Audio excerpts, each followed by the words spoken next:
central tendency के पढ़्यो measure of central tendency measure of central tendency में के पढ़्यो मीन मोड र मीडियन जसमध्ये हामीले मात्र मीन पढेका छौं र मीडियन मोडलाई अहिले मैले राखेको छु किनभने त्यो नेक्स्ट एक्सरसाइज छ कुन एक्सरसाइज हो अब मीडियन को बारेमा हामीले भर्खर क्लास सिद्ध्याएका छौं अब चाहिँ हाम्रो क्लास के हुनेछ भने आजको टपिक भनेको क्वार्टाइलको बारेमा हामी स्टडी गर्छौं क्यों क्वार्टाइल के हो क्वार्टाइल के हो भने quartile is a value that divide the set of order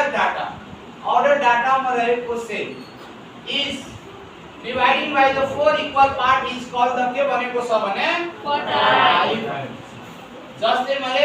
एउटा डाटा कलेक्सन हामीले गरेका छौं जस्तै कि अब मान रेन्डमली तिमीहरुले कलेक्सन गर्यो यसरी तिमीहरुले के गर्यो भने कलेक्सन गर्यो यो डाटा तिमीहरुले कलेक्सन गर्यो यो डाटालाई यहाँ सबले ध्यान दिनु अर्डरमा पहिला के हुनु पर्यो अर्डरमा यानी यो अर्डरमा अब भयो केमा भयो त अर्डरमा भयो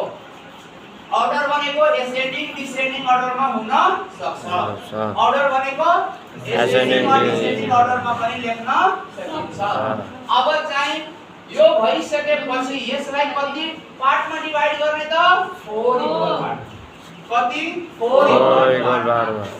इक्वल पार्टमा डिवाइड गरिसकेपछि यसलाई मैले 4 इक्वल पार्टमा डिवाइड गर्दिए कति 4 इक्वल 1 2 3 4 चारवटा पार्टमा मैले के गर्दिए भने डिवाइड गर्दिए इच पार्ट कति डिग्री को हुन्छ कति सरी कति पर्सेन्टेज को हुन्छ कति 25